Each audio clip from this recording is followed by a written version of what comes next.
पुण्यामध्ये आज अभाविप कमालीची आक्रमक झाली होती. कारण होतं परीक्षेतील गोंधळ.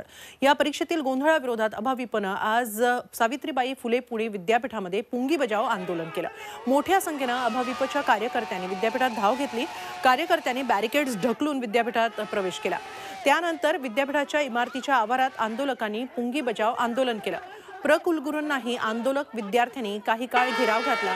मात्र त्यानंतरही विद्यार्थ्यांचा ठिय्या सुरूच होता. विधी शाखेचा पेपरच सिस्टीममधून गायब झाल्यामुळे विद्यापीठाला जाब विचारण्यासाठी अभाविपनं हे आंदोलन केलं. जर्मन भाषेच्या पेपरला फ्रेंच भाषेचा पेपर आल्याचंही आंदोलकांचं म्हणणं होतं. अभाविपच्या मागण्या मान्य असून लवकरच त्यावर कार्यवाहीचं आश्वासन कुलगुरूंनी दिलं. त्यानंतर 5 तासांचं हे आंदोलन मागे घेण्यात आलं.